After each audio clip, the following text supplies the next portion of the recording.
the fall of a Goliath. The Battle of Hoover Dam, early 2277.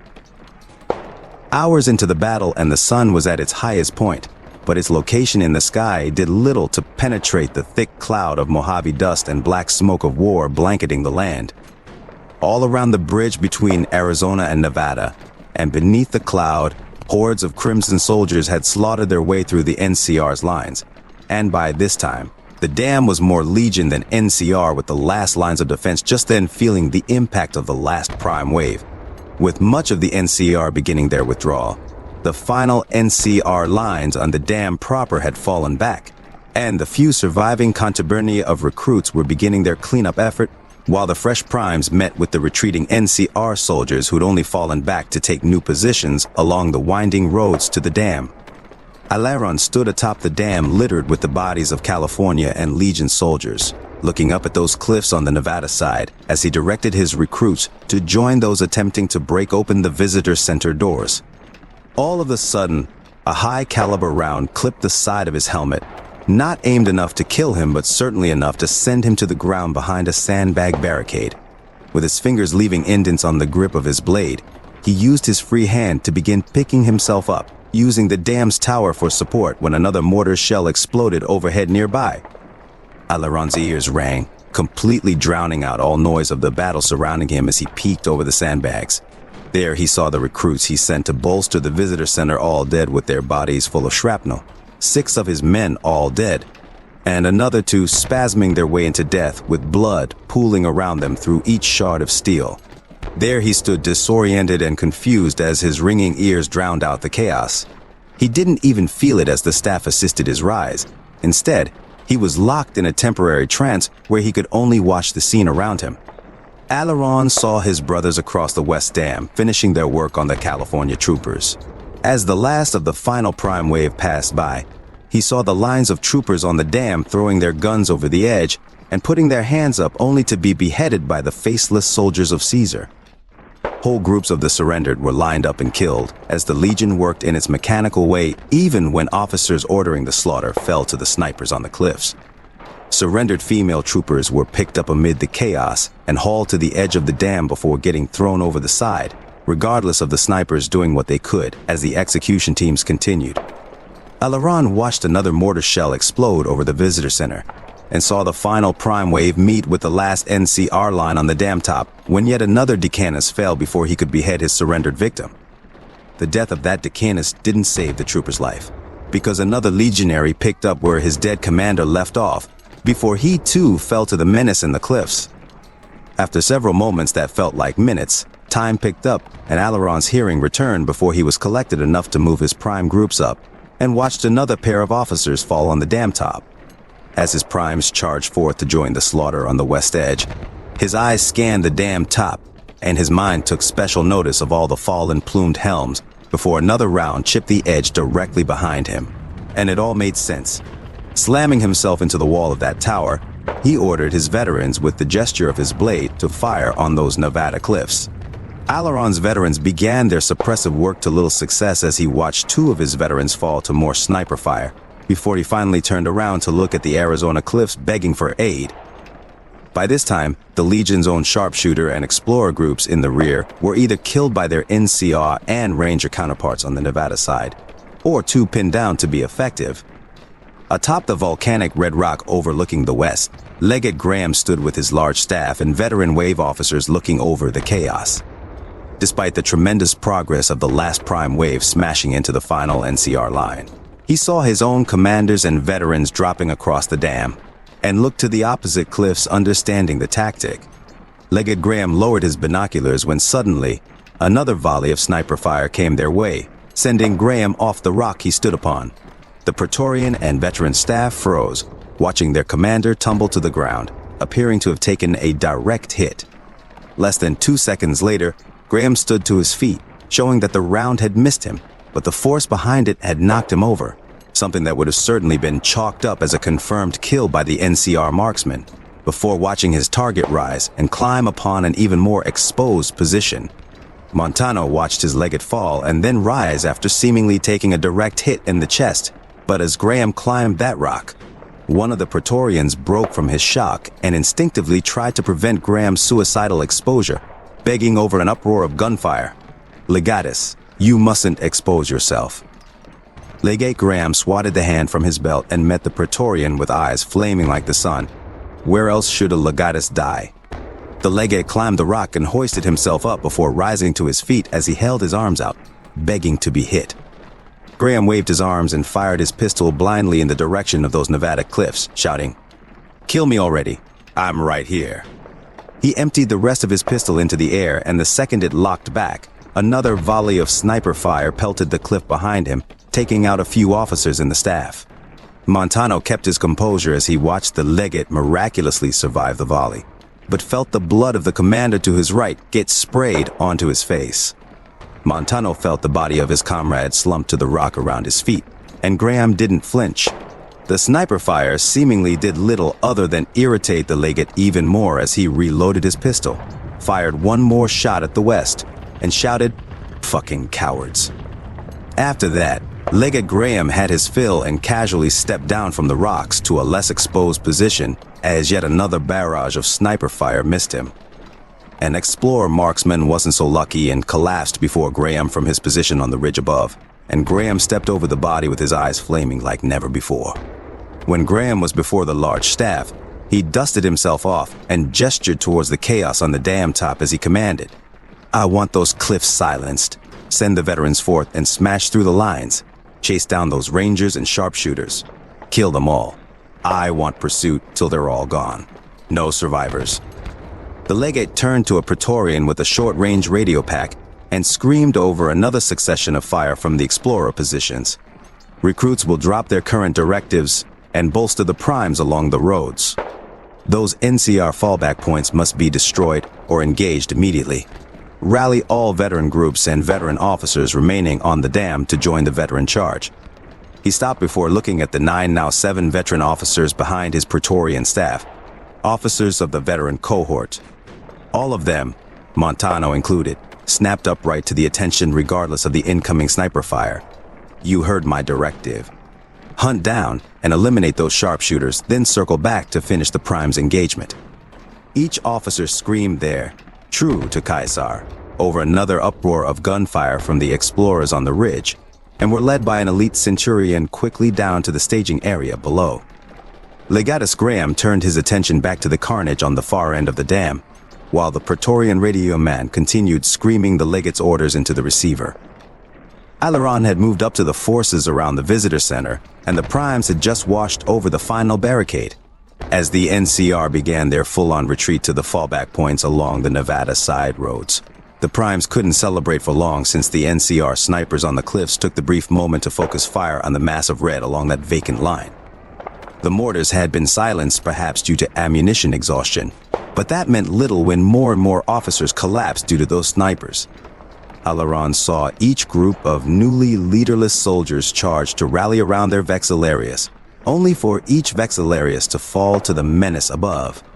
As the bull banner around each group was passed from one fallen man to a newly targeted one, he briefly saw the elite centurion of his prime wave kneeling behind the barrier to one of the intake towers, watching more and more rounds from above pelt the opposite wall or put new holes in his already tattered plume. Aileron met the eyes of that elite, and was then given the telepathic order to take charge and lead the surviving prime wave against the NCR fallback points. Aileron nodded back, but was immediately given an order to wait one moment. Aileron did so, and saw one of the elite staff members hang up the receiver on his radio pack. Just then, one of the runners in the elite staff sprung out of cover and hopped up on the dam's ledge with a megaphone in hand. Stepping onto the concrete barrier, the soldier screamed into the megaphone, "Amnes, veteres admo veri, vetostema cohorte." Repetere. "Amnes, veteres admo veri, vetus cohorte." The command was in Latin, roughly meaning all veterans push forward with the oldest cohort, or all veterans must advance. As the NCR continued their retreat to those fallback points, the prime congregation had temporarily halted until hearing the order was not for them. At that point, the primes began their charge on the new NCR positions under the leadership of some nameless decanus whose identifying plume was too battered and chopped away to cause his targeting.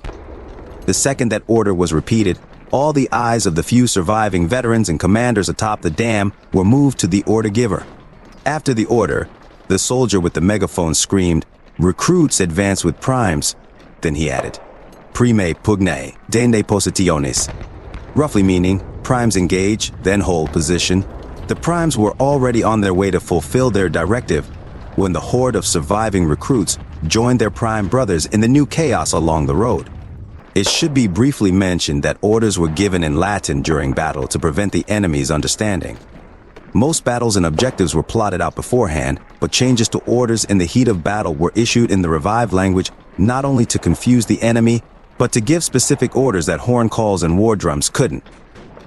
Needless to say, recruits had the least familiarity with the Latin language, but orders outside of "throw yourselves savagely at the enemy" were rarely given to them. So the generic order to assist the primes wasn't the most costly order for the enemy to overhear on a battlefield. The second the soldier with the megaphone was done, a bullet from the cliffs ended the man, his body falling over the edge into the lake mead side of the dam, and all the veterans were bracing the fire above. Until there they saw it. The final wave of veterans was on its way. Aileron, a veteran centurion in charge of a nearly depleted prime century, knelt behind his cover with his two battered veteran contubernia, watching the final veteran wave storm around the crest of the dam, ready to vault over the barricade and join in the victory-ensuring assault. The sight was truly terrifying to anyone unfamiliar with Legion tactics, or to anyone who opposes Caesar on the field of battle. Watching nearly 600 heavily armored and masked men in red, black, and gold sprint in formation at the speed of some old-world track stars was a sight that silenced many of the NCR sniper positions in the cliffs right there. At the same time, as the force stormed across the dam, many of those remaining sniper groups increased the speed of their shots while losing accuracy at the panic of knowing that horde of unstoppable fanatics were coming for them. The primes had met and slaughtered all in the NCR's first fallback position, but there were still so many more that continuously chipped away at the wave, even when the veterans were so close. All those veterans on the dam top, including Aileron, joined in the massive charge, but Aileron's group caught up to speed somewhere in the middle of the block, making up for those in the formation who fell on approach. Montano breathed heavily behind his steel face, watching the first 2 centuries of veterans get bogged down with the primes fighting along the next NCR fallback point. Montano's unit, being the 4th in the order of file, followed the sentry in front as he led his men straight through the chaos along the Nevada roads and through a canyon pass winding further west. Somewhere in the mess, more bombs started falling on the cliffs and rough terrain, and the 400 or so veterans who made it through the mess along the fallback points dispersed throughout the cliffs. A search and destroy operation occurred as the cliff passes beyond the road spread into a web-like structure.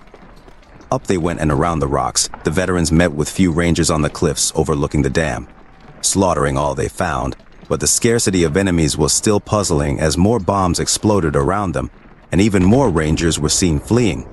Smoke and dust shrouded the region, and the veteran wave continued their pursuit of the rangers, tailing each group further west into the cliffs and back down to the roads.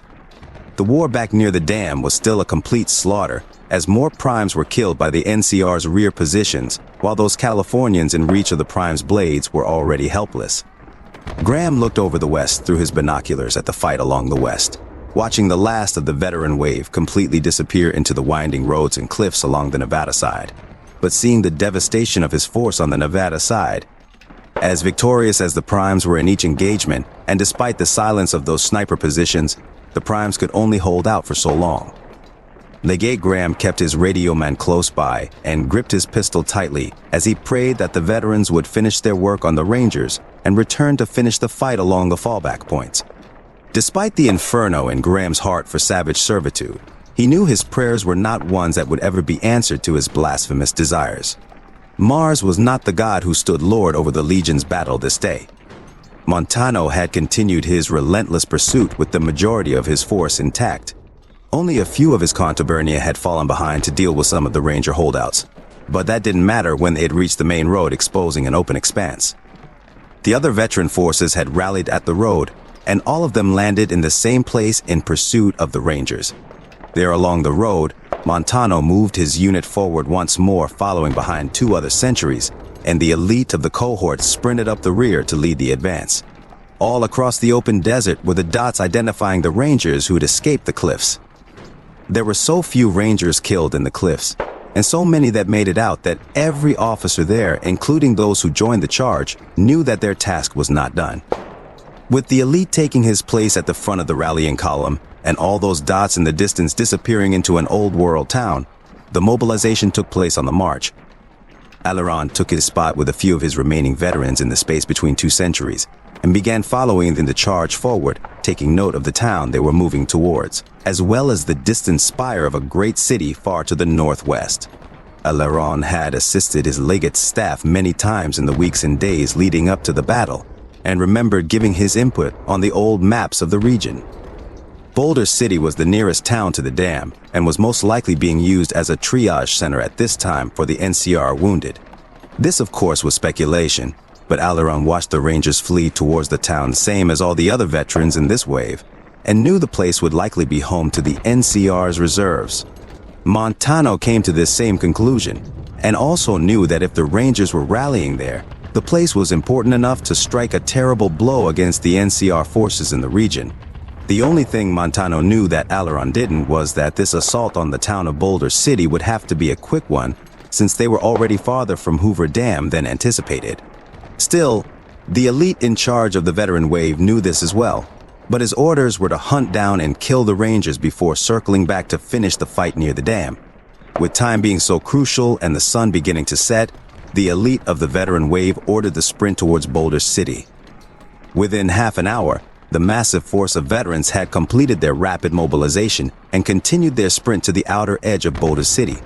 Expecting a volley on the way in, the column's sprint was slowed to a rapid march, as every soldier there was more confused by the lack of enemy gunfire than anything. Upon entering the city limits, the buildings began to grow taller the further they marched. Their expected battle in the NCR's primary triage station, Rally Point, or reserve headquarters, proved to be nothing but a lifeless ghost town. All that changed when those first bombs went off. When nearly half of the column was within the limits of Boulder City, the entire town appeared to explode. The elite in charge of the wave was buried in the rubble, but a few of his staff survivors crawled away disoriented and confused. Montano was just spared from the worst of those bombs, and managed to pull the elite's radio man to his feet when gunshots began popping off in every direction. Aileron began his charge, leading a group of more collected veterans into the bursts coming through the dust. The veteran legionaries, despite watching half of their force disappear in the blasts, did what they did best and charged straight into the death before them. Montano pulled one of the explorers from the bricks and handed him off to a detachment of Praetorians sent on behalf of the legate before raising his blade and leading another charge into the dust. The scene was a complete mess, as those few who survived the explosions were too disoriented to fight, and those who watched what happened were too confused about the instant death of their elite to know what to do. Centurions and decani who had their heads on straight led many of the survivors into the rubble to meet with the Rangers who appeared out of the blasts. Many other veterans fell to the guns before Rangers across Boulder City found themselves in bloody brawls with Caesar's veterans. Many of those NCR Rangers killed in the post-detonation slaughter still went to their ends knowing they completed their objective because the veteran force, despite those who rallied, still found themselves in a completely disorganized frenzy. Somewhere in the chaos, either minutes or seconds after the city exploded, Aileron yanked his blade out of a Ranger's abdomen when he heard it. At the same time, Montano ordered his group to flood the second floor of a Ranger crow's nest and put a bullet in the head of a Ranger reaching for his revolver when he heard the same thing. On the east side of town and penetrating through the carnage, every veteran could hear the rapid tune of the emergency horn call. The call was one that each surviving veteran had heard at least once or twice in their years of servitude across Arizona, New Mexico, and even Colorado. This horn call was the one that said Caesar himself was in immediate danger. All the veterans there in Boulder City were well aware that Caesar was still bringing up the forces to be used in Vegas. But the sound of that horn call was taken to mean that Legate Graham had been killed or was under direct attack. not knowing if this meant there was some kind of counterattack on the eastern side, or if one of the Rangers managed to kill the legate after evading the cliff sweep. The message was still the same. All veterans, regardless of whether or not they were ready to die in Boulder City or not, were to immediately return to the dam. There wasn't even time to consider how the news could have reached them. There was no accountability, and whether or not the order was given to the surviving radio man, a runner from the east, or if the call was given under panic, none of that mattered. As soon as the horn call ended, the veterans' withdrawal from Boulder City turned into a total retreat. There are no remaining accounts of what exactly happened at Boulder City. Veteran forces were known across the Southwest for decades to die to the last man before retreat, and many in Boulder City who survived the explosions died in that fight afterwards. One way or another, one reason or another, the truth remains. Caesar's forces in Boulder City ran away from the place just as fast as they ran into it. When a Goliath falls, a wave of silence sweeps across the lands. If the Great War proved anything, it's that even the most powerful nations of this earth mean very little when something even more enormous puts it in its place. The fall of those giants still shakes the very spirit of everyone who relied on that giant, leading to another continuation in the perpetual cycle of mankind's behaviors. No matter what kind of peace ensues after the Goliath had fallen, what comes later in that cycle will certainly not be devoid of wars and the spilling of blood. But the immediate aftermath still shows nothing less than total silence, as the reality of what happened finally seeps in. Montano peered through the dust, but it was a fruitless effort. Instead, he lifted his hand to remove his mask, and turned to place it in the satchel hanging by his side. This simple motion was painful. He winced at the turn of his torso, feeling where the bullet had clipped him before stuffing the mask into his pouch. He realized the removing of his mask was worthless when he had to raise his hands to his eyes to see through the dust blanketing the land. Still, he shuffled along, but a new pain arose in his torso where that bullet landed. He again didn't mind, embracing the pain of being shot, but even more irritated by the dust and wind as he leaned into it. He was pretty sure he was still following the road back to the dam when he rounded another corner in the rocks and watched a trio of veterans limp past him. The two on the ends propping up their comrade in the middle who looked about dead. As soon as they disappeared into the smoke, another group of primes emerged from the dust on his right. Two of them stopped and dropped to their knees to return fired at something far out of view, as the other three continued along the route of retreat. The burst of those primes' fire was deafening as Montano continued along. He considered stopping to lead them, but the second he began to change his course, he heard a spree of gunfire come from beyond the dust and the two primes fell over dead. Watching those primes die, he gave a long exhale through his nose and continued along the road as even more veterans came running up the rear. Montano felt the pain in his abdomen flare up again and put his hand on the wound, feeling the blood wet his hand. He knew to keep moving forward, or backward, back east. Back the way he came, for the first time ever. He watched more primes swarm past his peripherals, hearing the gunfire beneath the smoke and dust.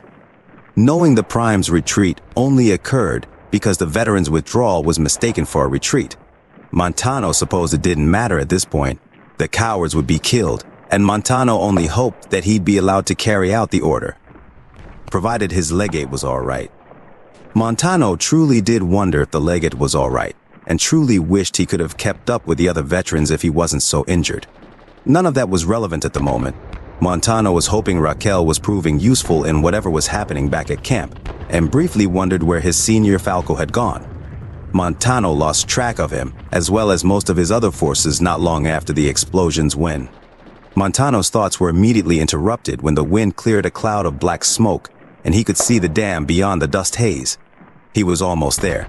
As Montano reoriented himself following along the road's guardrail, he watched another group of primes and recruits run past him. Montano saw another two turn around to cover the retreat only for them and three others to fall when a series of guns popped off somewhere behind him. Montano briefly patted himself for new injuries, somewhat bewildered that he was spared from that burst in his immediate rear. However, his attention was more focused on another figure that seemed to fall victim to the rattle of machine gun fire. Montano shuffled his way across the road, stepping over the primes in the road, and saw a centurion whose legs continued to buckle incessantly as he leaned on a rock. This officer in the completely shredded armor, an excuse for a helm, appeared to take quite an injury even before getting clipped in that short hail of lead. As Montano continued along the road, he admired the officer's determination to control his own legs when immediately another bullet came from the rear and floored him. Montano watched the bullet ricochet off a steel pauldron but knocked the officer onto his face, and went to turn his attention forward when he saw the officer start crawling. At the same time, Montano noticed the markings of a veteran on the officer's battered shoulder plates and hobbled over the guard rail towards the fallen centurion. Montano lorded over the centurion and began to turn him over. The fallen centurion must have been expecting the trooper who floored him, because as Montano turned him over, the centurion reached for the gun at his hip, only stopping upon seeing it was another servant of Caesar. But that wasn't it though. Montano stood over the centurion, and the two locked eyes. There was something familiar about the architecture of the fallen officer's face. It was hard to identify anyone with a face as ripped up as this man's, at least until he noticed the blue inside those wrath-filled eyes. Aleron recognized the man above him almost instantly. He wondered where Montano's mask had gone, if it apparently protected his face at the expense of its disappearance. Still, the man above Aleron appeared in nearly as terrible a state. Even if his face was largely spared in this engagement, it still bore the lines and scars of countless other battles. The longer the two looked at one another, Aleron's hand hovering over the pistol grip eventually fell. Both had known just in that look how both were there, both were dedicated, both were loyal, but both had failed despite their victories. After what felt like far too long, Montano wordlessly nodded at Aleron. Aleron did the same, and that was that. There was nothing to say, but plenty to do in this victory-turned-loss. Montano slung Aleron's arm over his shoulder, and Aleron tried his best to assist Montano's help with his one good leg. The two maneuvered over the guard railing along the road, and Aleron noticed when Montano grunted terribly at the turn of his torso. Aleron agreed not to mention the injury, and Montano agreed not to let pressure fall on Aleron's crippled leg. They came to this agreement in their telepathic way, and continued along as fewer veterans ran past, and more primes fell beyond the dust and chaos. Just as the duo came to the edge of the visitor center, they had even more difficulty moving forward as the bodies were too many to quickly move over. Montano let out a terrible groan and nearly collapsed the two of them when Aleron put all his strength on his good leg to keep them upward. Montano internally thanked Aleron, and another passing group of primes was perforated by some close gunshots. Still, the two continued along, hearing the footsteps get close. Montano would never cry, even if Caesar ordered it. But tears of unbearable pain ran down his face as his body weakened and his rage took over for his ability to continue them along. Aleron, still with one near-useless leg, and having been shot nearly a dozen times, was very thankful for his armor's stopping power, despite his current uselessness, continued blood loss, and crippled state. Montano continued to carry the two along, but his power was entirely focused on the movement forward. He couldn't do anything to stop it when he saw the soldiers in brown emerge from the dust on his left and shout, "Stop right there." Montano continued carrying them forward, barely hearing the words through the pain making his mind scream. Aleron, still somewhat fading in and out of consciousness from all the blasts and bullets that hit his body in one day, was uncertain if he heard the words. Then the figures in the dust said, "Stop, or we will fire upon you." "Captain, Legion retreat appears to have moved past Dam Sector." Immediately, Aleron broke from his struggle for consciousness as he emptied his 12.7mm handgun at those shadows. Killing 2 or 3 or who even knew, Aleron could not reload with only one hand, and let the gun fall from his grip as Montano thanked Aleron with a silent and agonized nod as he continued them onward. In one final stretch, Montano and Aleron shuffled past the visitor center, both in terrible pain and into a cloud of black smoke from a nearby fire. Another group of primes ran past them in the smoke, and more NCR forces congregated back the way they came. When Montano finally emerged from the black cloud with his sworn enemy propped on his shoulders, they emerged into the clearing, seeing tattered and destroyed groups of veterans, primes, and recruits withdrawing or outright fleeing back across the dam. Atop the eastern cliffs, Legatus Graham stood completely speechless. Watching the veterans return from Boulder City turn the rest of the force into a complete rout. He didn't know who ordered the retreat from Boulder City, or who reported his death, or even if the accounts he heard were reliable. One way or another, whether it was a miscommunication, sabotage, or a fight so terrible it would actually make the veteran wave retreat, the result spoke for itself. As Graham watched the battle turn into an all-out retreat, he was too stunned to do anything. His Praetorians asked if he wanted an investigation into the cause of retreat, but the legate stayed silent. His staff asked if he'd like the commanders killed, but he remained silent. They asked if he would have the fleeing troops be killed, if he would give new orders to redirect the attack, if he'd like to rally, establish defensive positions, etc., etc. Graham remained silent. Graham watched the last of his forces cross the dam, ignoring the pleas from his Praetorians to take some sort of action. But Graham remained silent, standing frozen in place. Not scared, not upset either. Just realizing he had died a long time ago. But this moment was where he was actually starting to feel it. Legate Graham stayed on that cliff overlooking the dam long after the sun had set, and long after his staff took it upon themselves to organize these surviving forces.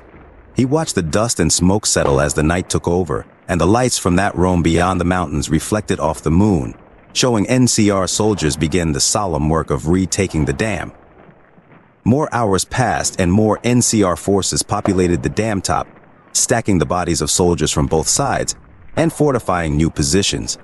Many Rangers saw the smoke from the Legion's camps in the east, but pursuit orders were called off when their chief and generals saw the lone figure watching over the west. Graham was in 100 sights throughout the night, but all requests to fire were denied by NCR's command.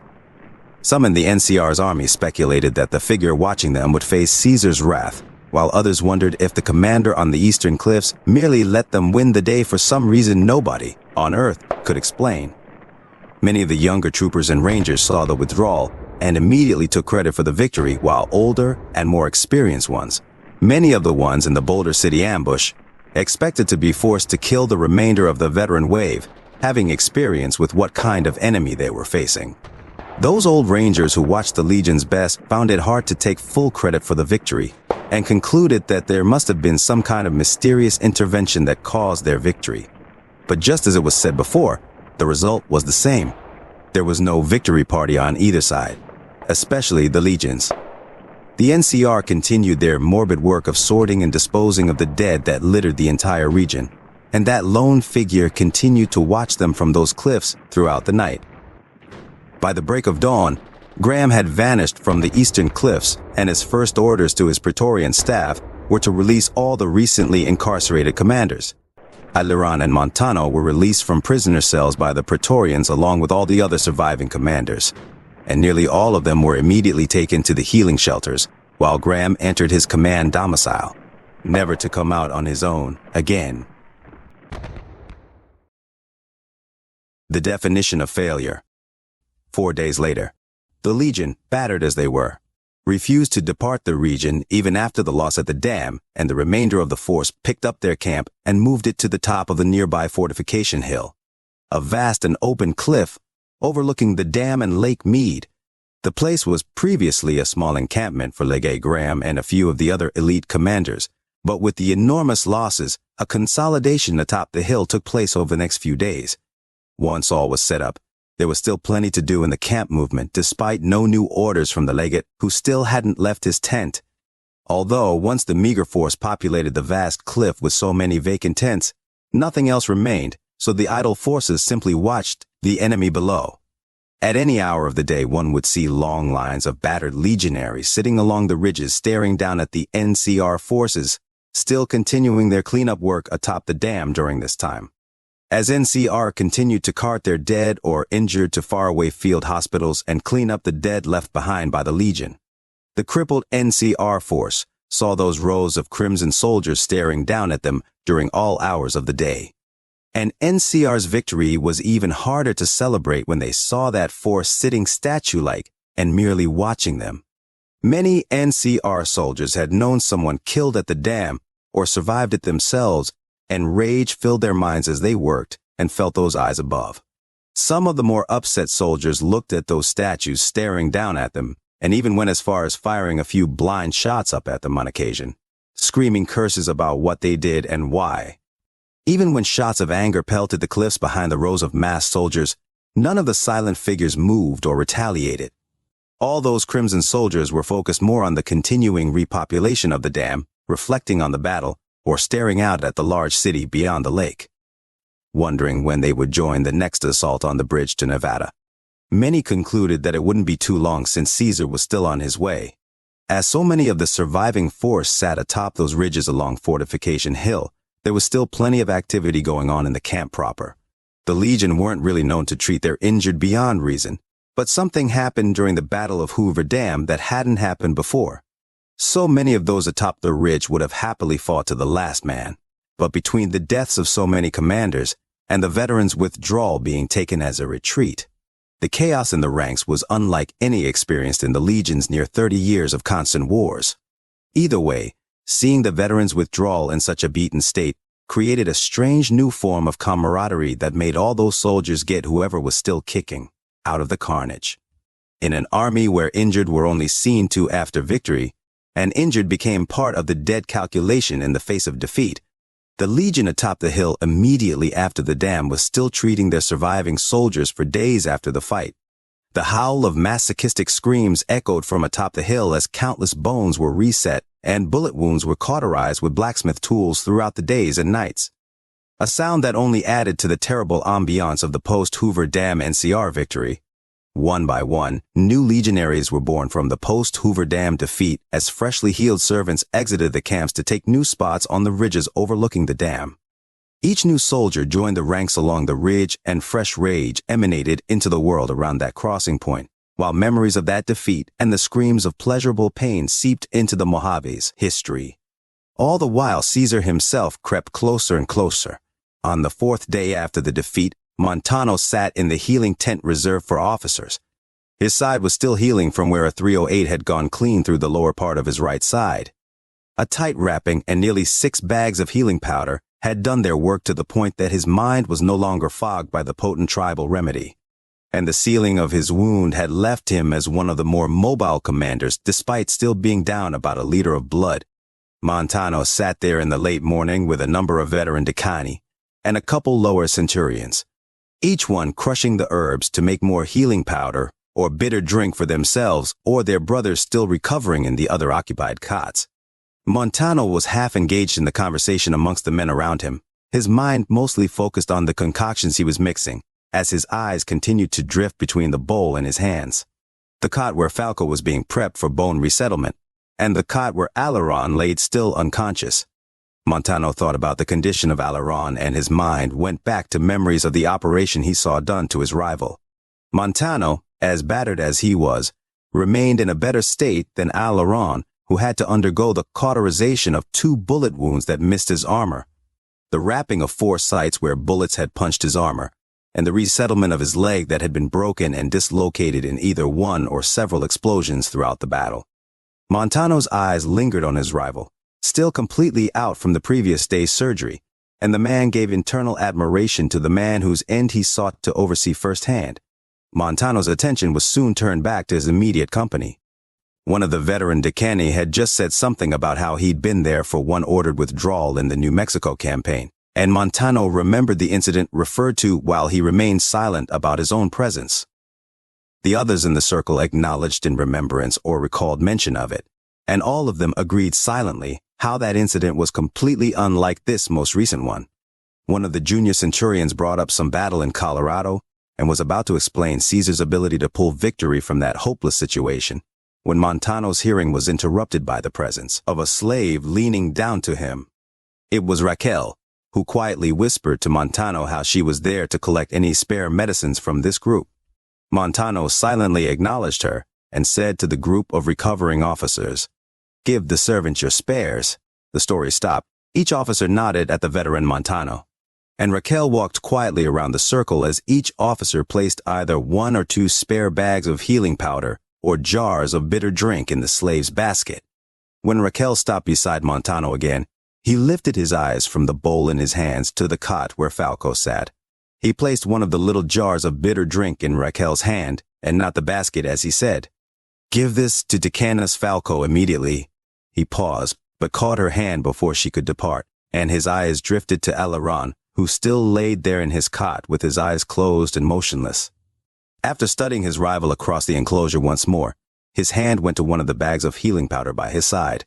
Still watching his rival, he tossed the bag into the basket and said, "Give this one to Centurion Alaron for when he wakes." Raquel ever so quietly replied, "Of course, master," and walked away as Montano went about his work, continuing to crush the herbal mixture out of the corner of his eye. He saw the slave approach Falco's cot and give one of the slave healers the bottle of bitter drink, who raised it to Falco's mouth as the injured man's arm was ready for the crude procedure. Montano continued to quietly work on his mixture, and the officers around him picked up where their prior conversation left off. Montano felt the eyes of Falco on his person. A telepathic thank you was given to him as the decanus downed the horrid numbing mixture of healing, and Montano refused to meet or acknowledge it. Montano continued listening to the circle of officers around him as he added some water to the bowl and saw Raquel deliver the healing powder to the table beside Alaron's cot. Just as Raquel left the corner of his eye, Falco's head began to bob. A sign the bitter drink was beginning to numb his senses, and Montano began to tune back into the conversation when the talk was interrupted by a terrible cracking sound made by Falco's bone.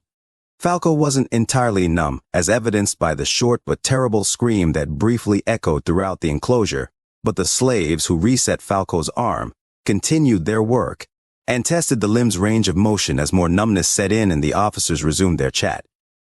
The bright light of day briefly entered the tent, a sign that Raquel had left to go about some other camp chore, and Montano filled up another small jar with the content of his bowl before setting it aside. Montano sat on the cot idly for a moment, before his eyes again went briefly to Alaron, who adjusted weakly in his spot. The conscious duelist rolled one of the small tables over in front of himself and continued to remain apart from all the others, as his mind went from his time in the battle to finding Alaron and all the chaos in between. He wasn't thinking about much in particular when he unconsciously pulled a pen and paper from his satchel by the bed and placed them on the table in front of him. With one last look at Alaron and brief memory of what he had done for him and what Alaron had done for him, his mind went to the question of Caesar's arrival and all that might entail. As the memories of Alaron's treatment the previous day again flashed through his mind, he thought about the terrible pain the man would be going through whenever he awoke, and wanted to ensure he was ready to either help lead the Legion to further glory or die to his blade. Either way, the future was something that remained uncertain in the minds of everyone in the healing tents across the camp, or all those sitting along those cliffs overlooking the west. In the end, all those quiet conversations after the calm of defeat were in remembrance of prior victories, and no word from Legate Graham meant that Caesar would be the only one to make a future possible. Montano finally concluded that whatever was going to happen next would likely keep him away from his homestead in New Mexico for a lot longer, as he wrote to the overseers of his distant patch of land. To Clara, slave supervisor of veteran Centurion Montano's entrusted lands, your sister is well, so do not bother me with inquiries about her status. Our force in the west has suffered disaster under the leadership of Legatus Graham, so we await the presence of Lord Caesar before advancing on the west further. It has only been 8 months since I was last at my homestead, and it will likely be many months more before I return. Continue to assist Decanus Erastus in all matters pertaining to the rearmament and supply of forces moving west to join us in the new war. And don't expect me or your sister's return for a minimum of another 6 months, although that is subject to change depending on whether or not I am permitted respite. There have been no new directives from Legatus Graham, so all of this depends on what Lord Caesar will have us do in the aftermath of this disaster. It would appear that the West, or this NCR, is under the false impression that they have won, but with Lord Caesar's impending arrival, we will not have to wait long before the profligates will be taught another lesson about what defiance achieves. Our victory is inevitable. Despite any form of setbacks, our emperor is invincible. True to Caesar, your master, veteran Centurion Montano. To Decanus Erastus, the official overseer of his lands, Montano wrote a standard letter nearly identical to the ones he'd sent countless other times over the years.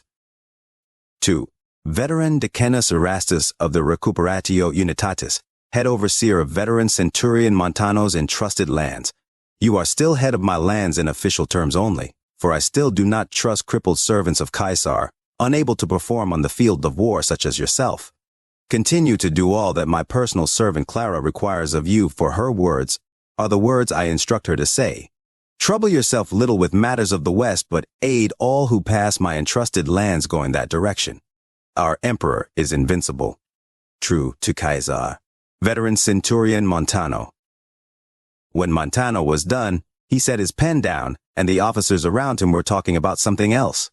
Falco appeared to have been put under in order to recover further, and the two healers were working on someone else. Aleron remained motionless, and as soon as Montano felt the presence behind himself, he assumed that Raquel was awaiting to deliver his mail to one of the runners on standby. Montano put the letter in one of his pre-made envelopes already addressed to his lance, sealed it, and held it over his head for her to take. He felt the letter leave his hands as he pushed the table back to where it was previously, and was momentarily puzzled by the fact she hadn't immediately departed. Just before turning to her to ask the reason for delay, her voice softly entered his ears so as to not interrupt the conversation amongst the officers. Raquel told Montano, "Master Montano, the Praetorian named Lucius wishes to speak to you." He met her eyes and immediately reached into his satchel to don his mask as the last syllable left her lips. Upon placing the mask over his helmetless head, he instantly stood to his feet, wincing slightly at the pain in his side, and gestured to the spot on his cot, surrounded by sacks of herbs for the creation of standard healing items. With the simple words, "Continue to provide use," she nodded and took his spot to begin mixing healing items while the commanders continued talking amongst themselves and Montano departed the healing enclosure. Entering into the bright world around the ghost camp atop Fortification Hill, he stepped forward and brushed past Gabriela, Aleron's slave, who appeared to be returning to her master's side after some unknown chore within the camp. Montano heard the apology for the near collision, but ignored it as he went forward, his mind elsewhere. The centurion passed by a number of recently recovered soldiers on their way to join their brothers along the populated ridge, and proceeded further into the camp. Up a small hill he went, noticing the number of vacant tents from behind the safety of his custom-made and battle-hardened mask. The size of the camp atop that enormous open hill could have housed a couple cohorts, but the place would have still been nearly desolate even if all the camp's inhabitants weren't sitting along those ridges. Up the sandy hills Montano went to the top, where a lone tent bearing Caesar's sigil sat on the highest point. Across the little open stretch, Montano approached the closed tent of his legate before changing his course to the campfire beside it, where about a dozen Praetorians sat. All the Praetorians looked up one by one at the recovering centurion's approach, and he stopped right before the group, feeling all their eyes upon him from behind. Their signature dark shades. Montano stood there when he was close enough and scanned their faces looking for Lucius, a rather elderly face by Legion standards. When Montano looked over the last Praetorian and couldn't find his man, but one of the nameless Praetorians said, "Ave Centurion, what is your cause for approach?" All of them refused to stand, and many looked back at the dying fire after that question was asked. It almost appeared as though the guards of Caesar and his legate were experiencing a boredom or uselessness none of them had ever encountered before. Immediately, Montano replied to the question with a salute as he said, "Ave Praetorians, I received word that your senior, Lucius, has requested my audience." The one who asked the question made a gesture with his eyes that wasn't seen behind those shades, and then gave a soft motion with his head before looking back down at the dying fire.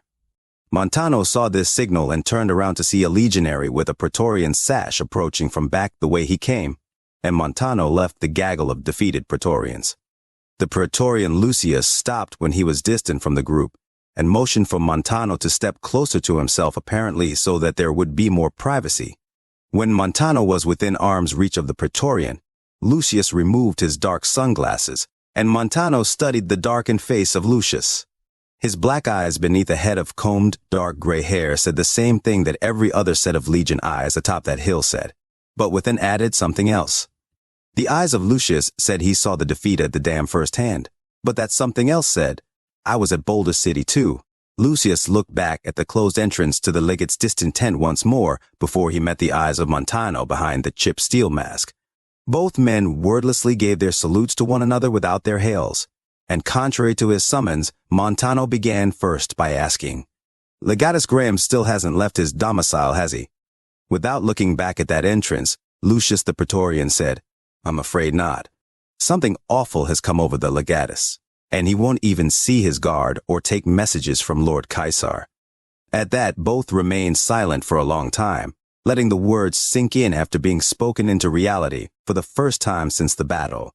Montano looked deeper into the deadened eyes of the most senior man in the Praetorian Guard.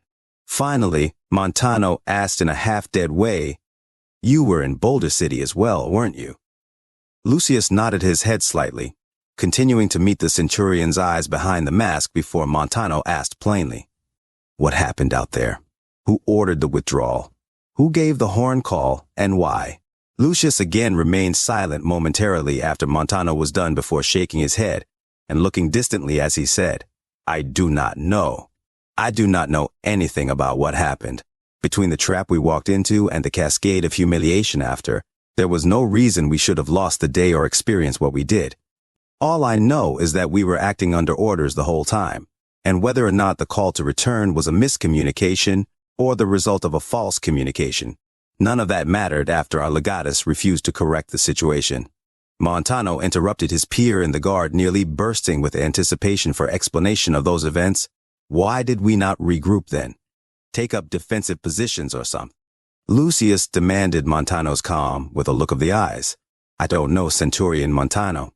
I too understand that there was at least something that could have been done to at least mitigate the kind of defeat we received.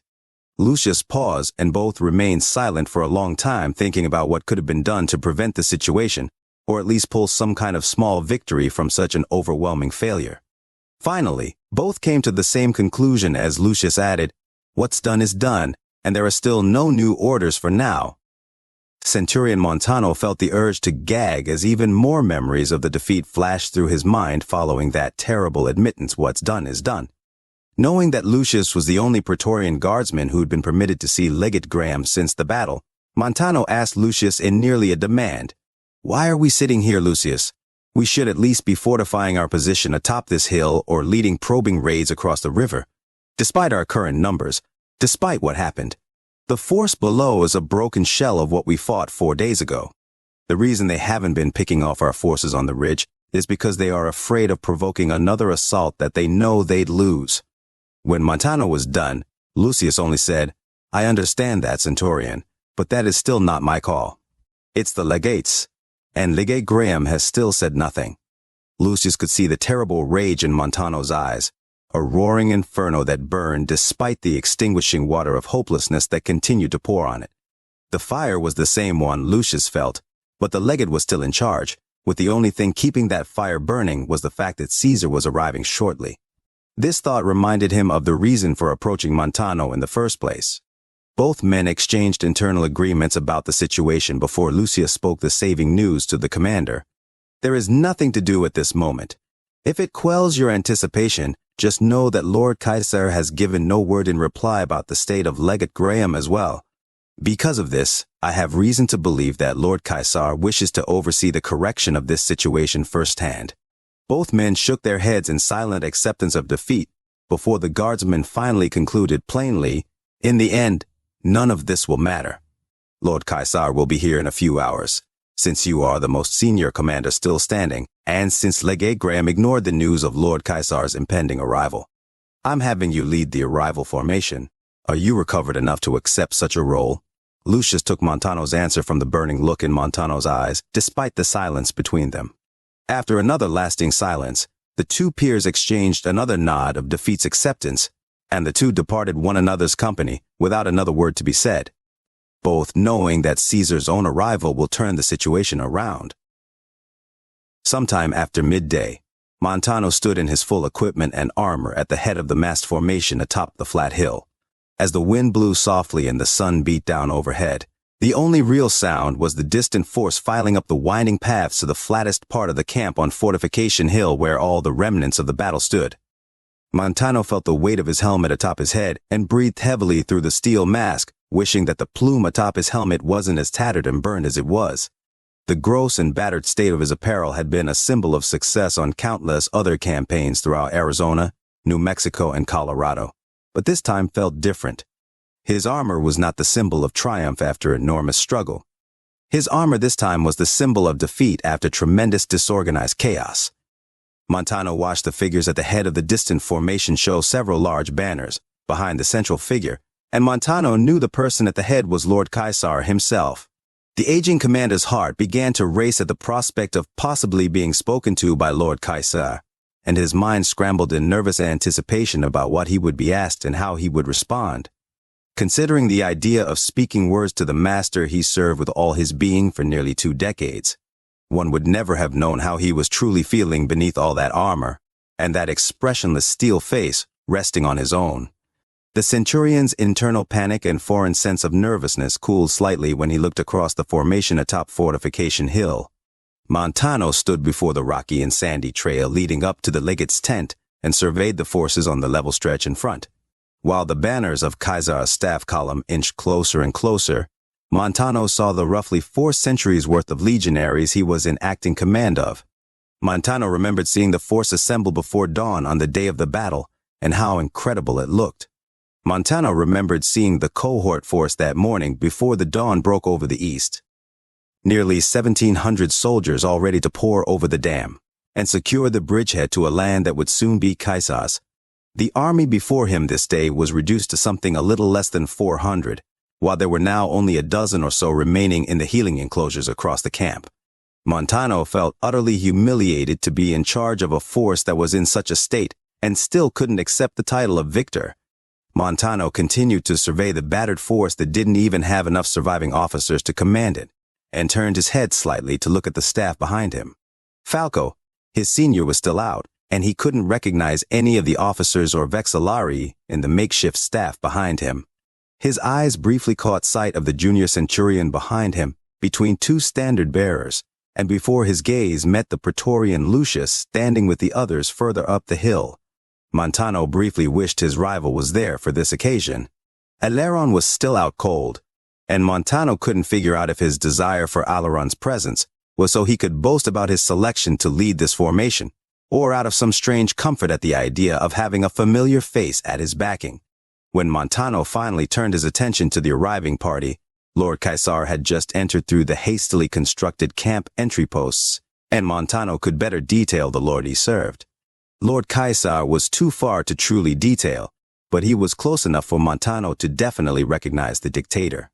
Montano had seen his lord so many times over his years of servitude, and had even heard him speak many times, but just never to himself. Because he served under Caesar in battles across Arizona, during his time in the Hyde Bar campaign, several times in New Mexico, and countless times during Colorado. Montano had seen the transformation of Lord Caesar. Montano thought back to the first time he saw the dictator firsthand, back in 2257.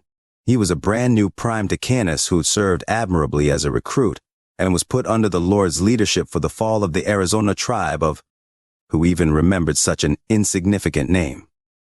Montano thought of the middle-aged man standing atop the rock beneath a smoke-blackened sky, shouting inspiring words to his prime wave over the roar of gunfire before ordering the charge. As the dictator approached the center of the formation, Montano's mind flashed forward to the most recent time he'd seen his lord, and how he was so different from the man he first saw all those years ago. The transformation was slow, and made sense over all the occasions he'd seen Lord Caesar over the years, but even the most recent time was different from the man who approached him this day. Montano remembered the white and gray head of Lord Caesar reprimanding some centurions for underperforming in an assault on a BOS position in the Colorado wilderness, and recalled the wrath of Mars carrying in the wind between the trees. The man, though, clearly showing his age at the time, still spoke with the vigor and conviction of that leader he saw all those years ago. Just before Montano carried out his instruction for this assembly after such a defeat, Montano contrasted all the memories of Lord Caesar with the man who steadily approached him. Lord Caesar wore the long crimson and black lion tunic with the black fur-fringed boots of a Praetorian, and the signature black wolf pelt hung over his shoulders, clasped in place by a bright golden bull ornament.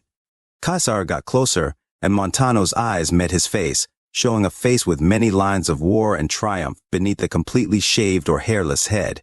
Even though the dictator was more and more different each time Montano saw him, Montano still felt the same exact feeling he felt whenever he was close enough to see him. As soon as Montano felt the full impact of the forceful wave his dictator emanated, the feeling said to Montano and everyone else what words never needed to. I am Caesar. I am Emperor. The silent wave sent shivers through his body, and instantly Montano screamed, Legio. Presence. Arma. Immediately, and all in unison, all 400 soldiers of the legate's surviving force drew their blades and held them towards the sky at 45-degree angles above their heads. Montano did the same, and met the distant eyes of Lord Caesar. This was the first time Caesar had ever looked at Montano directly, and the feeling was unpleasant. Montano didn't even think he had a soul, but he could feel it burning away as he looked into the dictator's eyes. The sensation was a puzzling one that made Montano want to either vomit, drop to his knees and bow, or find the nearest disgustingly dissolute wretch to slaughter. Montano didn't experience his cranial explosion for long, because Caesar lifted his eyes to the man above and behind him.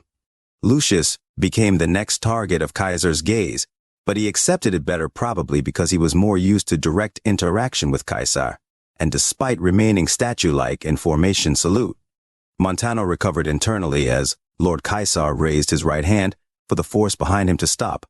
Once the formation had stopped in place, Lord Caesar continued to meet the eyes of Lucius before placing his fist over his heart. On cue, Montano shouted, Legio. Ordo. Arma. All blades across the formation, including Montano's, were returned to their sheaths in a quarter of a second in one single sound.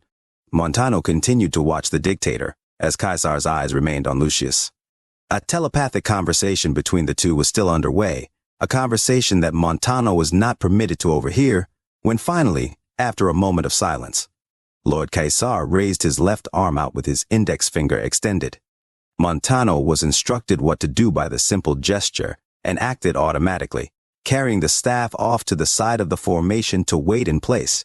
There, the staff waited, as Lord Caesar continued across the open space between the ranks, accompanied only by 3 of the large Praetorian staff, and towards Lucius.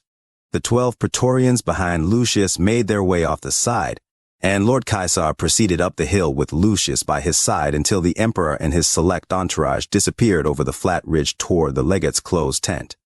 After about 5 minutes, Lucius came back down the hill by himself and approached Montano with no other orders than to dismiss the formation and ensure the force is ready for whatever is next. There was no word as to what next might be. Lord Caesar ordered the 3 Praetorians who accompanied him to wait outside the tent before pushing open the flap and entering Legate Graham's tent. Edward had always known that Joshua was something of a minimalist, but the surroundings inside the domicile were even more lacking than usual. Edward took note of the scarce surroundings and took special note of the 2 packed and sealed duffel bags sitting beside the cot before he saw the man sitting on the cot. Joshua hadn't even looked up at Edward's arrival and was flipping through an old brochure of the Hoover Dam from back when it was a tourist attraction. Edward took in the surroundings once more and steadily approached his partner of 30 years, who was still ignoring his arrival. Edward continued to look at Joshua as he moved a small fold-out chair to a place under him before taking a seat. Edward continued to stare at Joshua's face, sitting no more than 4 feet directly in front of the distracted legate. After several silent moments, Joshua closed the brochure, and a few of the dried-out pages fell to the ground as he placed it by his side. When Joshua finally met the eyes of Edward, both men's faces were completely devoid of emotion when Edward asked his friend, "What happened at the dam?" "I lost," replied Joshua, still without any form of remorse or appeal. The dictator's face twisted to one of slight confusion, choosing to accept the simple reply for the moment as he inquired, "Have you killed the commanders who ran?" Completely unfazed, Joshua gave another plain response, "No, I called them back. It's my fault we lost." Edward raised his eyebrows in surprise at the response. "You did? And why did you do that? Was there some unforeseen threat your forward line encountered?" "No, I didn't officially call them back. There was a lot of confusion that day. I can't say I know exactly what happened myself," Joshua said, as if his words held no contradiction to what he previously said. As Edward pieced together what Joshua told him with the Praetorians' reports, he was at something of a loss for words about what exactly was happening. Caesar thought back to the battered force he saw on the way in, and about the complete lack of fortification. He thought back to reports he'd received since the battle about the force sitting along the ridges, and about the idleness after the resettlement of the camp. As all these thoughts circled in Edward's mind, he finally asked his legate, "What have you done to remedy this situation?" Edward's eyes went back to the packed duffel bags beside the cot as he somehow expected the next word out of Joshua's mouth. "Nothing," Joshua said plainly as he continued to meet the face of Edward without any new emotion. This expected answer corroborated with the reports he heard on the march up, but hearing it directly made his face grow a sinister smile before any anger could take root.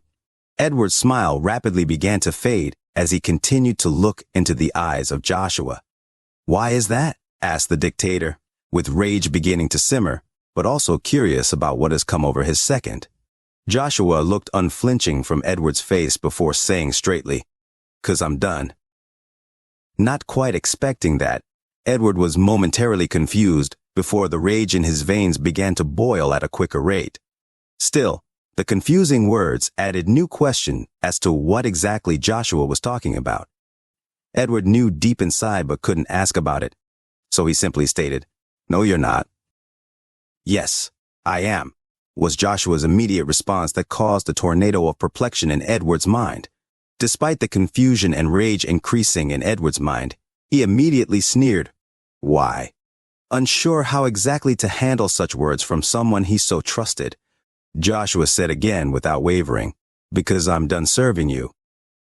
That was not an answer, thought Edward, as his mind's ambitions of glory were seemingly insurmountable by this unapologetic wall of plain defiance. As Edward grappled with himself, containing his rage, he still couldn't figure out how to handle what was happening with his second. All this confusion made him ask offhandedly, "Where would you go?" Joshua looked straight through Edward before saying again, as if it were nothing, "Likely Utah." Immediately, Edward cut him off by standing in an instant and batting the chair halfway across the tent despite his age. Edward let out a cackle. "Ha! Think they'll take you back after all you've done? You and I both know you're well known in Utah. Word of you is even at the coast, way out in my home. There's no just walking away from me or this." Joshua paid little mind to the sudden explosion of Edward's temper or the words he said. Joshua remained on the cot, calmly looking up at his friend who'd aged much more terribly than he did. As the shoulders of Edward continued to heave up and down, Joshua continued to meet the eyes of Edward as he replied, "I don't care. I'll try, or I'll wander. Either way, I'm done." Despite the throbbing in the vein on Edward's forehead and words that nearly made him shoot Joshua in the head right there, Edward continued to lord over Joshua, softly breathing but internally scrambling.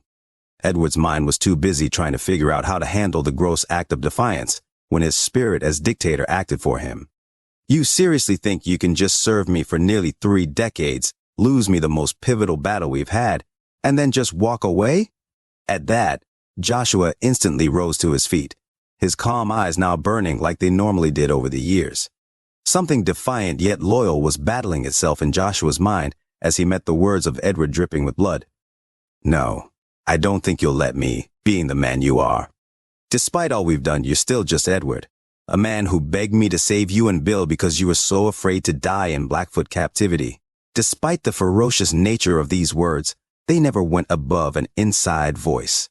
However, these words from Joshua only poured gasoline on the already scorching flame in Edward's mind. Edward took this in and barked in a terrible way that cut straight through to the source of Joshua's resurfacing spirit, as opposed to you, a man who was ready to sit there and die because your little messiah accepted his end. Silence ensued as Edward noticed his words create an even bigger inferno in Joshua's being. When Edward noticed this effect on Joshua, he added insidiously, "If your faith was based on any truth, he could have prevented his end with his power and actually risen above the nations of the earth." Joshua felt the intended effect of these buttons Edward was intentionally pushing. Joshua had been such a good lapdog, Caesar thought, as he reveled in the work he'd done through provocation. Suddenly, the return to Edward's side vanished when the fire in Graham's eyes died, not in a way that signified his defeat. The fire had kept Joshua in a place of defeat for the past 30 years at Caesar's side. Edward knew this, and the extinguishing of that flame sent panic through Edward as he realized he was facing the second most catastrophic defeat in Legion history. Joshua took his first true victory after 30 years of defeat when he sat back down on the cot and replied to Edward, "As knowledgeable as you are, I believe you missed the point of the message." Again, the devil took him to a very high mountain and showed him all the kingdoms of the world and their splendor. "All this I will give you," he said, "if you will bow down and worship me." Feeling yet another blow of defeat, Edward knew exactly what Joshua was referring to and mocked him. "Away from me, etc., etc. For it is written, etc." "So you think I'm the devil?" Joshua stared even deeper into the eyes of Edward, the embers re-emerging slightly in the black as he answered him. "No, I know you are. I've just bowed to you for far too long, and I think I'm done." The reversion back to the start hit Edward even harder than the first time. Edward could no longer mock or amuse himself with this conversation or the abject, unapologetic defiance. The boiling rage in Edward's veins could almost be clearly seen under his skin as he said, "So you lost me this opportunity because of some nonsensical return to." The fire had completely died in Joshua's eyes again, but he cut Edward off with a new type of untethered rage. A rage that did not need the controlling fire that he lived with for so long. Joshua spat. "I wanted to win that battle more than you did. But unlike you, I have the sense to see that this was a long, long time coming. If you want to continue onward, I won't try to stop you, but I won't play a part going forward." Caesar was left stunned at this confession and outright refusal to carry onward, but he was even more stunned by the end of that driving inferno within his second that led to countless atrocities. The situation was more than overwhelming for Edward.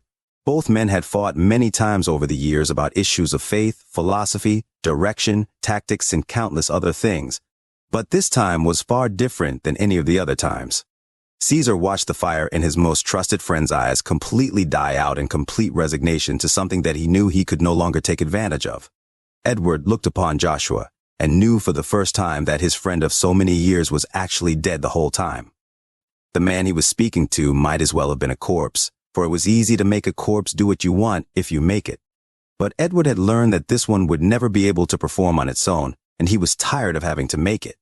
Another insidious smile crept across Edward's face as he finally replied, "You're right, you won't play a part going forward, but not because you're walking away from me or this." For another 30 minutes, the whole camp seemed able to hear the muffled shouting from inside the legate's tent atop the hill. The whole camp continued to go about their work of preparing to either fortify the hill or move out, as the units Caesar brought up continued to assist in this effort. Caesar apparently didn't expect the losses to be so severe on the way up from lower Arizona, so the force wasn't as sizable as the one Montano was expecting. Though the combined force was certainly enough to take the dam now, since the NCR below still seemed largely worn down and depleted from what they encountered 4 days prior. Either way, many expected Caesar to lead the force down to the dam as soon as he was done in the tent, but the longer that shouting went on inside, the more the force wondered about the future. The sun was finally beginning to set, and though it wasn't said directly, every legionary atop Fortification Hill knew that the second battle for the dam would not be happening soon when the shouting stopped. Almost all eyes in the camp turned to the top of the hill when Graham was escorted out of his own tent in chains between two Praetorians. Immediately following came Lord Caesar, who screamed an endless stream of swear words from atop the rock, while Graham was dragged further down the hill. All eyes turned to Lord Caesar, and though none of the soldiers received orders from his audible words, all of them received the telepathic orders to simultaneously dig in and prepare for march. Aileron awoke to the shouts of Caesar, winced at the pain in his damaged body, and the new directive entered his mind as he noticed the healing powder on the end table.